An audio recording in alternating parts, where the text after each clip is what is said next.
We're pleased to be joined by our first guest today, who is an expert on COVID-19 transmission here in our local area and throughout the U.S. Dr. Preeti Milani joins us once again. She is the Chief Health Officer and a Professor of Medicine in the Division of Infectious Diseases at the University of Michigan. Dr. Milani, thanks for being back with us. Yeah, thank you for having me. Appreciate having you on. So right now we are currently being massively affected by the Delta variant of COVID-19, specifically in our local area and throughout the state of Michigan, as we've seen and read in our first segment that just recently we had less than half of our counties were in high or substantial transmission. Now we're at a point where all but 2 counties in the state of Michigan, all but 2 of Michigan's 83 counties are in that high or substantial rate of transmission. With this Delta variant specifically, what is it about this variant of COVID-19 versus others that we've had in the past, like the UK variant, that makes it so much more transmissible and so much more threatening to our community at this moment in time? Yeah, well, Tyler, I think you hit it perfectly, which is that the Delta variant of SARS-CoV-2 is more highly transmissible. And to put it in perspective, we talk about something called the R naught, which is the estimated number of people that a person would infect if they are infected. And with the case of the Delta variant, it is likely in the 5 to 8 range.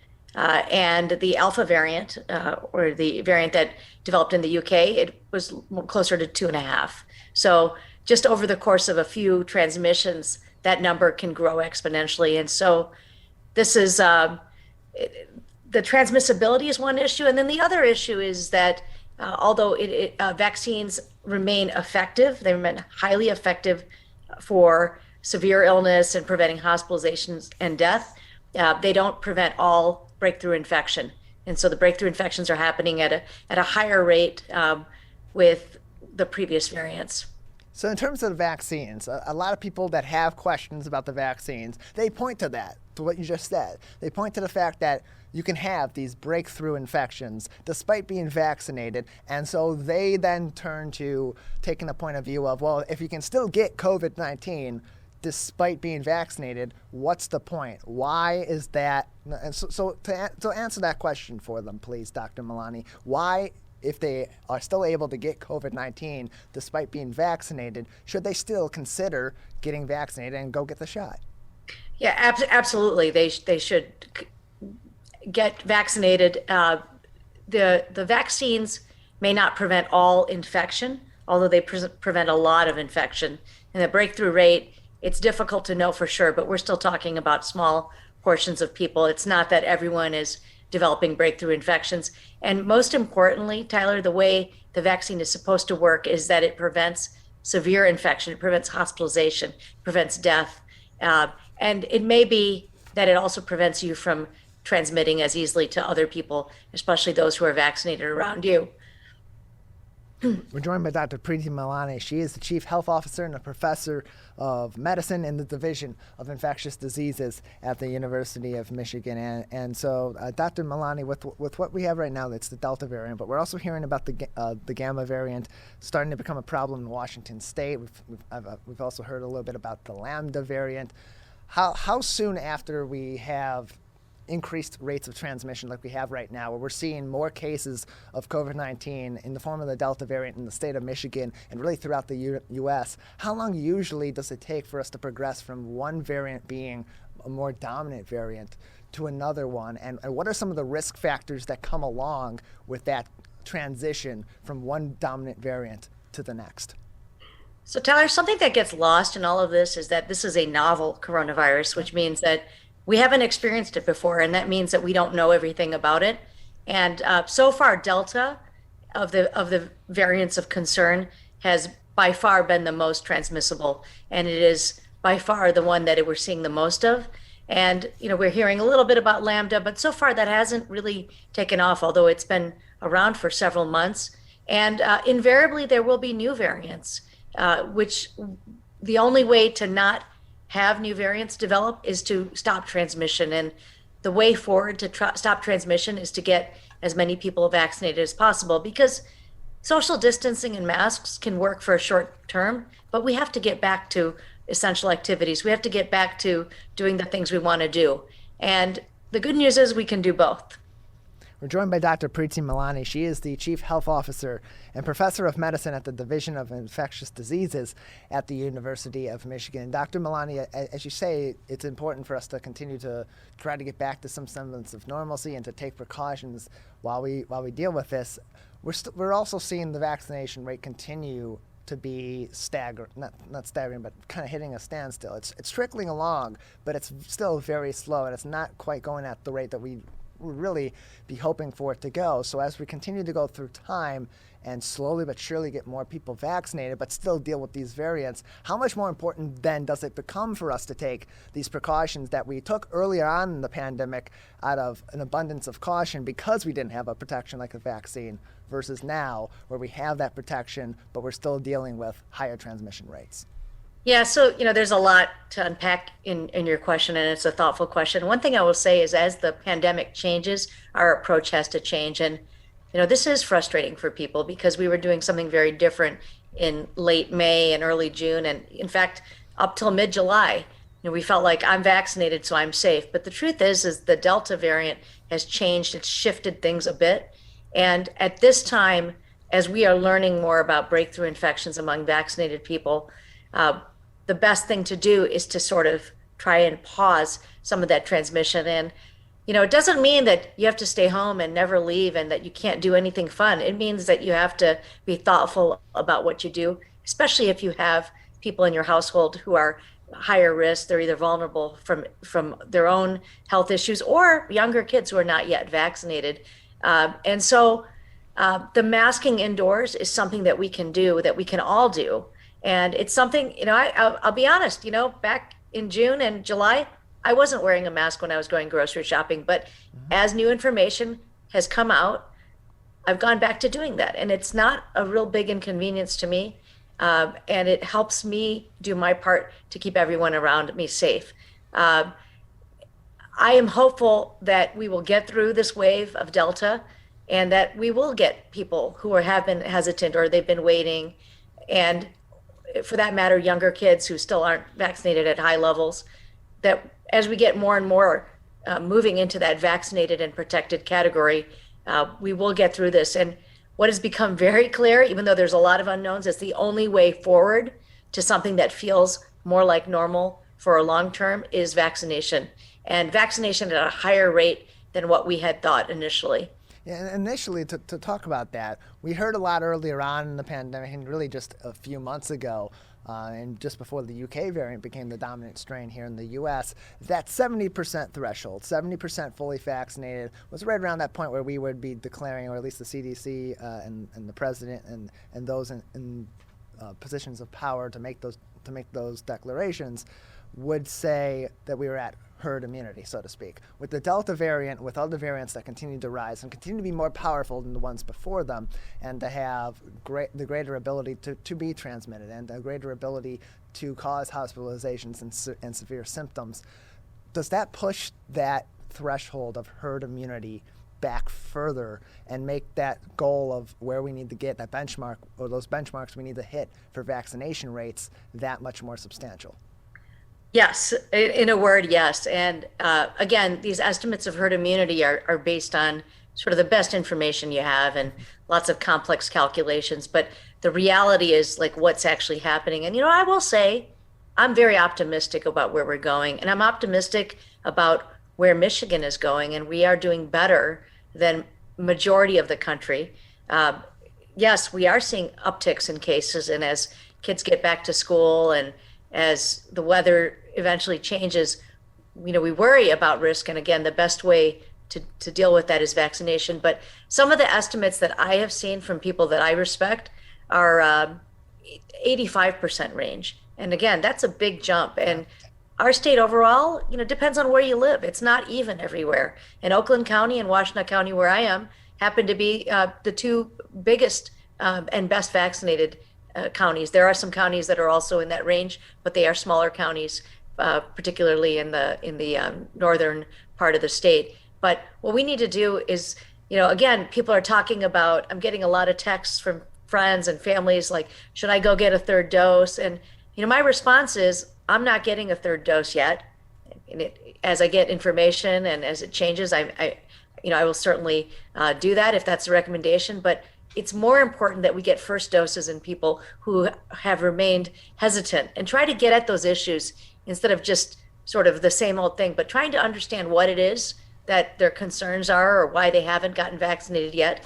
And, I would say to anyone who's listening who is still not certain, I recognize that for me and my family, this was an easy decision, but I do approach it with a lot of humility, and I understand it's not easy for everyone, and people have safety concerns among other issues. And, I would just ask that you have a good conversation with someone you trust and get the information from a trusted source, because we're not powerless against this virus.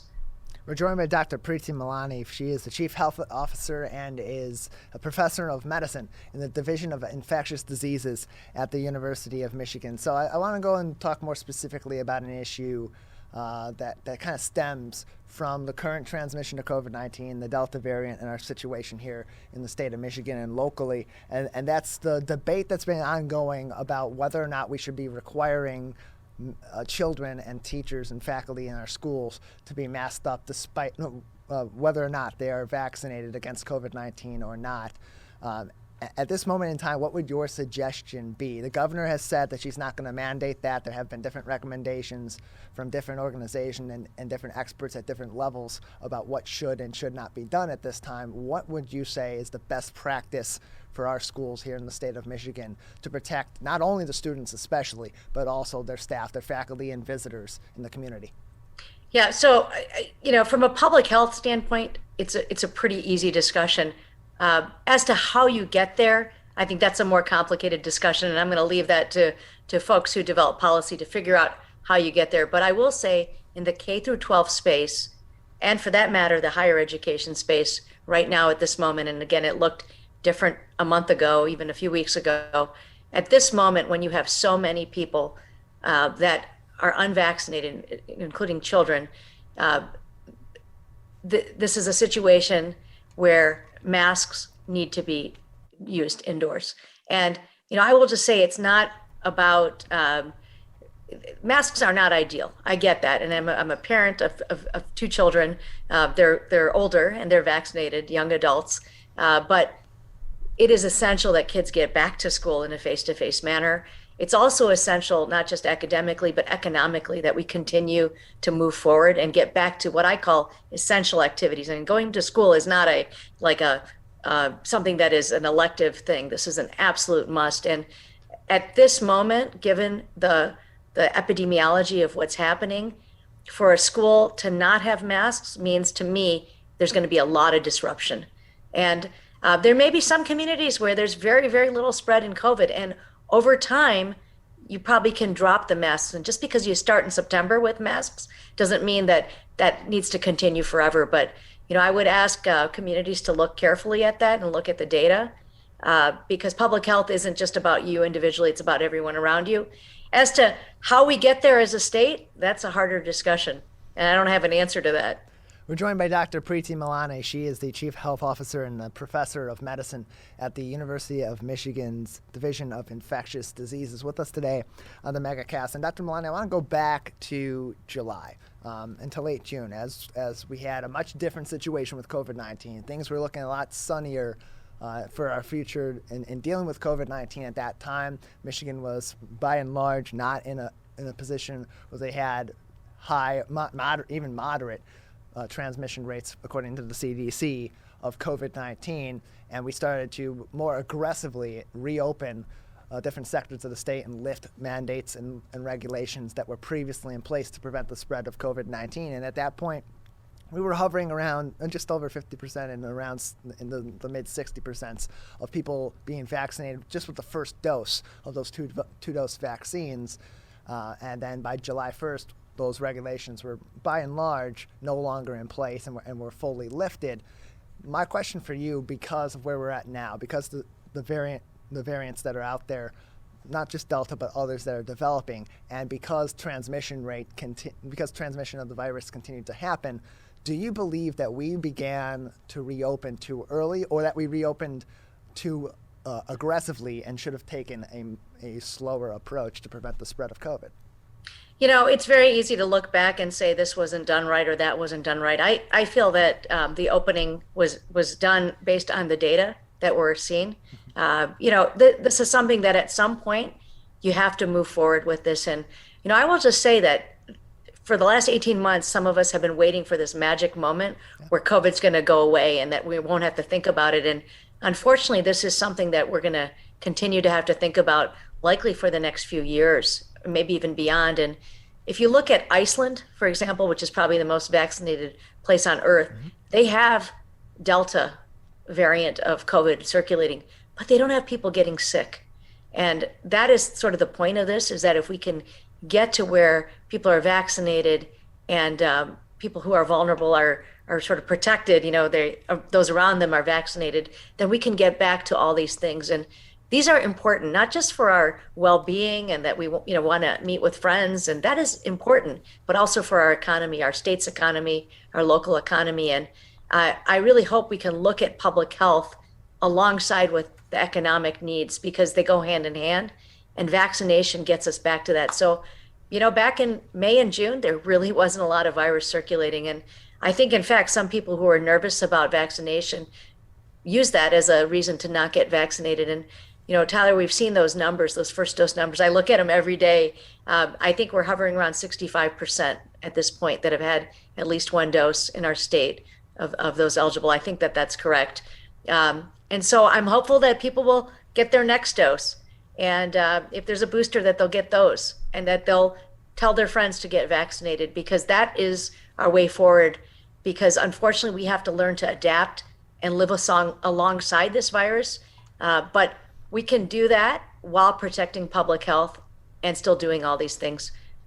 I do want to touch on the boosters, though, Dr. Milani. So we have one booster currently that's going to be available for Pfizer, and it's being suggested right now that it should first be available for those that have immunocompromisations that would make them more susceptible to severe cases of COVID-19 or to severe outcomes, at least, from being infected with COVID-19. Why boosters, and why that 8-month gap between that second shot of one of those 2-dose vaccines and getting a booster? So I think there are two things, and they're related. One is this idea of a third dose in individuals who fall under this umbrella of being immunocompromised. And it's a very specific list. It's on the CDC website. It's people who've had an organ transplant. They're getting therapy for certain cancers. They are on high dose immunosuppression, perhaps have HIV. There's a list. And those individuals at this point, it's recommended that they get a third dose. And most of them have had either Pfizer or Moderna, an mRNA vaccine, and they can go and get that third dose, and people are doing that now. And that third dose is to help get them immune, because there's a concern that many of them, even after 2 doses, didn't really mount a full response. And what we have learned since then, based on a really good study in people who've had organ transplants, is that third dose helps create antibodies that are protective in another half of those people. So that's the reason for that. The separate dose is this idea of waning protection. And for someone like myself and other healthcare workers, I was vaccinated in December and January, so I'm approaching that 8-month mark. And it's likely that in the next few weeks, maybe even few days, we'll get some more guidance on that and what that's going to look like. And the question is that third dose going to be a yearly booster, or will it be one time? And as frustrating as it is, we don't know. And part of this is that we're sort of building the road as we're driving, and we have to continue to be flexible, continue to be nice to each other, and continue to listen to the science and understand when it maybe isn't perfect. So people are asking me, should they go and get a third dose? If you don't fall under those categories, my recommendation right now is to just hold tight for a few days, a week or two, and we'll get more information. We're joined by Dr. Preeti Milani. She is the Chief Health Officer and Professor of Medicine in the Division of Infectious Diseases at the University of Michigan. And just a few more minutes with you, Dr. Milani, because I know we're over time with you today. But For those that still are apprehensive about the vaccine, and maybe they've had some conversations with medical professionals, with their primary care doctor, maybe they've done some research from reputable resources like the CDC and the Health and Human Services Department here in Michigan, the Oakland County Health Division, and so on and so forth, but they still aren't quite sure if this is something that they want to be doing. With where we're at right now, with the Delta variant, with continued variation of COVID-19 as it continues to spread, how much more important now is it for people to get vaccinated than, or how much more, maybe better yet, it's better to say, how much more urgent is it to get people through the vaccination process now than maybe it was a few months ago when we had lower transmission and there wasn't such rampant spread in many places of COVID-19? So Tyler, thanks for the question. I would say that it is urgent now. And I would go so far as to say you can either get vaccinated or you're very likely going to get infected. And we don't want anyone to get infected, even if, hopefully people don't get very sick, they don't get hospitalized. Maybe they feel like they're young and healthy. They will miss work and they may have difficulty taking care of children or loved ones, and they may infect someone that they love who is more vulnerable. And so I want to emphasize that vaccination is not just a way to protect yourself, it's a way to protect everyone around you. And that gets lost in this discussion sometimes, but vaccination is actually more about protecting those around you. Now, as to concerns for safety, I will just say there've now been billions of doses given, hundreds of millions of doses in the United States. And as you know, the FDA gave a official full approval to the Pfizer vaccine yesterday, and the Moderna will be coming. And I will just say the scrutiny that went into that approval is incredible. I mean, it's hundreds of thousands of pages of data. And, there have been a few cases of severe side effects, but these have been very rare, on the order of, 1 per 100,000, a couple per million. And again, it's very hard for us to sometimes judge risk, because when you talk about that risk versus the risk of getting COVID and having a poor outcome, there's no question which one is higher risk. We're joined by Dr. Preeti Milani. She is the Chief Health Officer and a Professor of Medicine at the University of Michigan's Division of Infectious Diseases with us today. And Dr. Milani, what happens if our vaccination rate continues to kind of be at a lull as it is, and we keep having the spread of COVID-19 through variants like Delta and Gamma and Lambda and so on and so forth? How much more of a problem does COVID-19 become at that point if we don't get ahead of these variants by way of vaccine? So I would just say at a very human level, it means lives, and it means lives lost. It means people who become sick and end up in the hospital. That's a huge cost to the healthcare system, but it's a huge cost to families. It's a huge cost economically. Some people don't get better for a long time. They have these long COVID symptoms. So that is the risk if we don't get the vaccination rate to a certain level. And it also means for children who are not eligible for vaccination that if enough of them get infected, we're going to see kids sick, and no one wants to see that. And of course, over time, it means that new variants can develop. Fortunately, the transmission in Michigan is not out of control high, but it could very quickly go that direction because things can change quickly. And, some people feel like, well, I had COVID, so I'm protected. What is really clear is that getting infection may not give you a prolonged protection, but having a previous infection and getting vaccinated is actually a very strong protection. So the recommendation is to please go and get vaccinated if you haven't done so already. We're joined by Dr. Preeti Milani, Chief Health Officer and Professor of Medicine in the Division of Infectious Diseases at the University of Michigan. Dr. Milani, before we let you go, anything else that would be important for our audience to know at this time or to consider regarding COVID-19, vaccination, mask wearing, or anything else?